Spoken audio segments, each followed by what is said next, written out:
Jack Smith has promised a speedy trial, but here's what national security law expert Mark Zaid said about that. Here it is.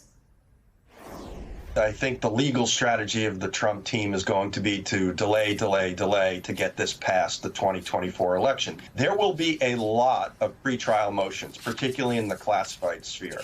And this is where Judge Cannon, in taking little steps, could have a significant, lengthy impact, depending on how long that process takes. And as Brian mentioned, some of these cases or some of the decisions can be immediately appealed up to the 11th Circuit as well.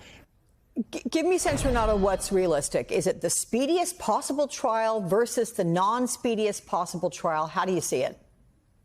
I think this is not going to be a very speedy trial. I actually respect Mark and Brian quite a bit. I think that they're right on the money there. I think that if this was a more typical case that's charged in federal court, a bank robbery, a drug deal, something along those lines, even in that circumstance, getting a trial done within a year is not a guarantee. And in this case, obviously, next year, there's an election season coming up with primaries and a convention and obviously a general election. Realistically, wouldn't be easy, even if this was about a more normal subject.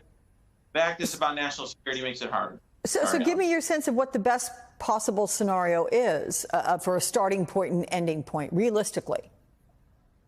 Realistically, I don't see a trial occurring until 2025. Wow. That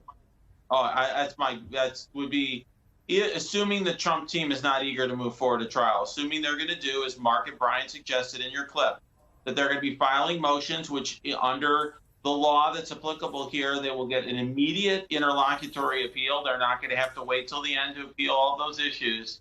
I think they can stretch this out to 2025. That's not unusual. I have criminal cases across this country that have not gone to trial in over a year. So I don't think that's a surprise at all. Would be surprising to anyone. And I think then a sentencing might not occur until 2026, something like that.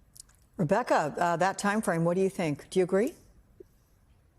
Yeah, I mean, I think that it's possible that it takes that long. We have to remember also it's going to run up until the New York case because the former president is also charged with crimes in New York, and that is expected to go to trial in March of 2024. And so, that creates another hurdle. I think that Renato is likely right that it's going to take some time. But that said, there are ways in which these kinds of appeals can be expedited if the courts want to do that. And I think it's possible that it could happen earlier, just will remain to be seen.